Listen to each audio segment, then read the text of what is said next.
Welcome to Persuasive Essay Writing 2, where we'll be looking at writing your essay, how to construct an introduction, 3 body paragraphs, and a conclusion. I'm Teacher Steve, and this is Beyond English, Unlocking the Power of Language, Persuasive Essay Writing 2. Let's get into it. Let's do a quick review of Persuasive Essay Writing 1. A persuasive essay is more about convincing someone of something, whereas an argumentative essay is more about proving something. In persuasive writing, we try to get somebody to believe an idea, take an action, or to do both.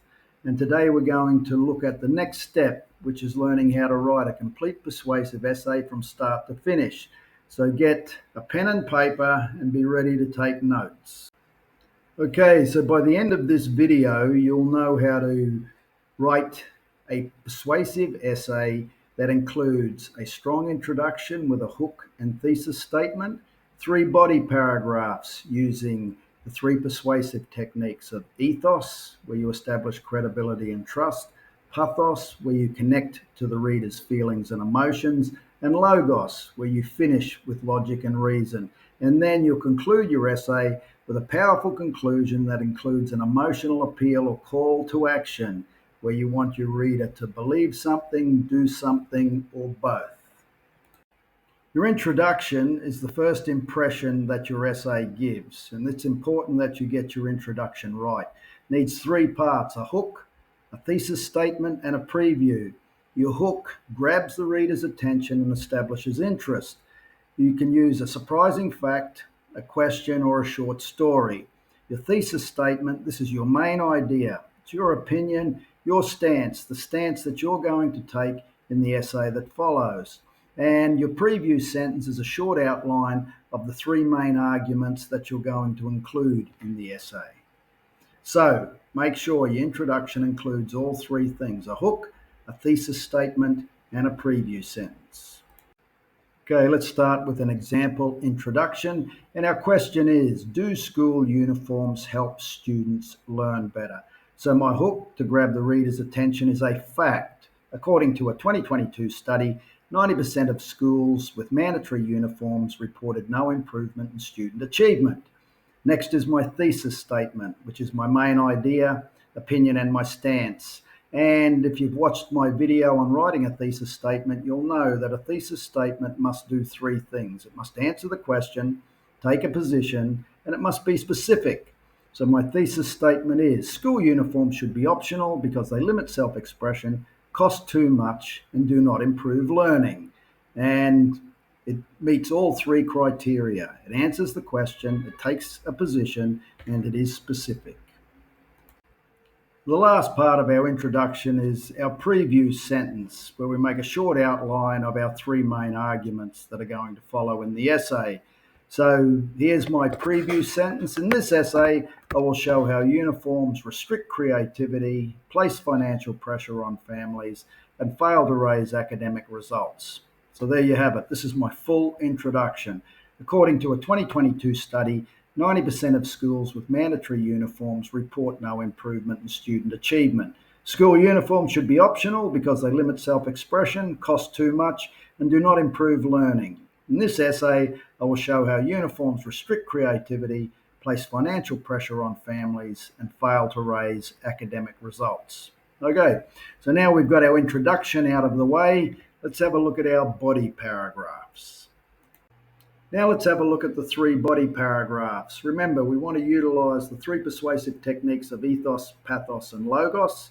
Each paragraph should focus on one main point or reason, and the paragraph must link back or point back to the thesis statement. After all, we want to reinforce and justify our opinion, our point of view, the stance that we're taking in this essay.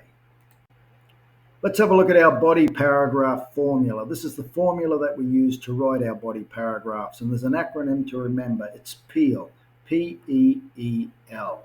Point or topic sentence, evidence and example, explanation and justification, and link back. So you start with your point or topic sentence. You must state it clearly, your main point or your main idea in the first sentence. Then you need to provide evidence or an example. You need to give a fact, a story, or a detail, and this must support your topic sentence.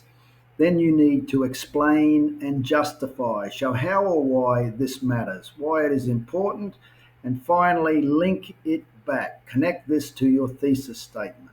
So the PEEL formula is a step-by-step method for developing a clear, focused, and well-supported argument, stating your main idea, backing it up with evidence, explaining the relevance of that evidence, and then connecting it back to your overall topic. Make sure you memorize and practice utilizing this formula, and you won't go wrong with writing your body paragraphs. Okay, let's start with our first body paragraph, which utilizes ethos, the establishment of credibility and trust. So we start with point, the topic sentence. Teachers agree that students express themselves better in classrooms where they can choose their clothing. Now, that's the statement. We need to provide evidence to support this. For example, a survey of 200 teachers showed that students were more confident in class when given this choice. That's our evidence. Now we need to explain why this is important or why it's relevant. Confidence leads to better participation and stronger learning outcomes. So that's our explanation, and then we link it back to our thesis statement, which is this proves school uniforms hurt learning instead of helping, as stated in my thesis. So that's our first body paragraph. Teachers agree students express themselves better in classrooms where they can choose their clothing. For example, a survey of 200 teachers showed that students were more confident in class when given this choice. Confidence leads to better participation and stronger learning outcomes. This proves that school uniforms hurt learning instead of helping, as stated in my thesis. The second body paragraph utilizes pathos or emotion. In this, our topic sentence or point is, imagine a student who already struggles to fit in. Our evidence, school should be a place where students feel safe to be themselves, not pressured to hide their identity. Our explanation, wearing the same uncomfortable uniform every day can make that student feel invisible or trapped. And linking it back to our thesis statement, that's why uniforms limit self-expression, one of my main arguments. So our second body paragraph, imagine a shy student who already struggles to fit in. School should be a place where students feel safe to be themselves, not pressured to hide their identity. Wearing the same uncomfortable uniform every day can make that student feel invisible or trapped. That's why uniforms limit self-expression, one of my main arguments. And in our final body paragraph, we utilize the technique of logos, logic and reason. Our point or topic sentence, uniforms cost families more than $300 per year. Our evidence, since studies show no link between uniforms and higher test scores, this money is wasted. Our explanation, that money could be used for books, healthy food, or technology to improve learning. And our link back to our thesis statement or point of view, this supports my thesis argument that school uniforms do not contribute to learning.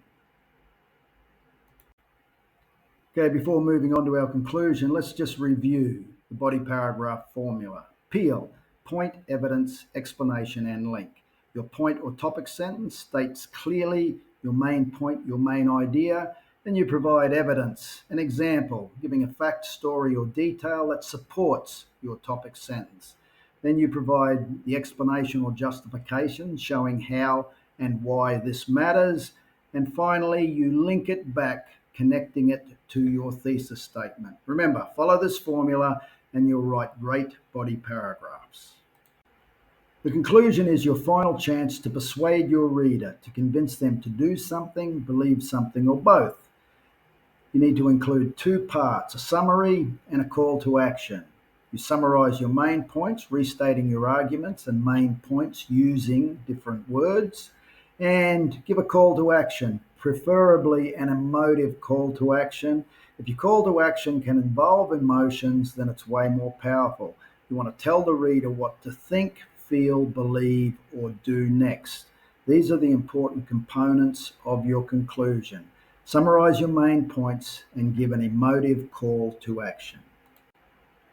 So here's my example conclusion. First, I summarize the main points. In conclusion, school uniforms may seem like a good idea, but they actually limit self-expression, cost too much, and don't improve learning. Then I give a call to action. Schools should give students the freedom to choose their own clothes so they can focus on what truly matters, education.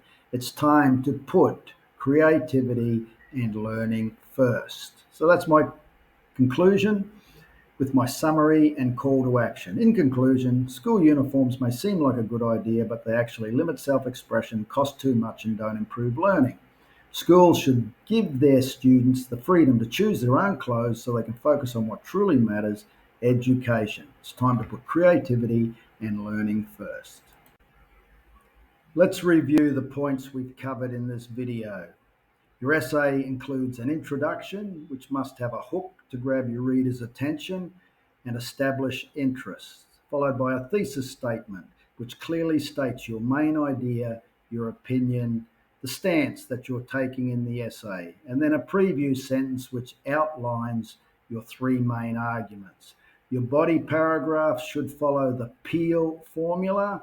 That is, the first sentence is a point or topic sentence stating your reason clearly. That's the main point, the main idea in the paragraph, followed by evidence, an example, a fact, a story, or detail that supports your topic sentence, then an explanation or justification showing how and why this matters or is important, and finally, a link back to your thesis statement. Your conclusion needs to summarize your main points and provide a call to action which tells your reader what to think, feel, believe, or do next. If you follow this formula, this structure, then you're sure to make or write great persuasive essays, and the more you practice, the better you'll get.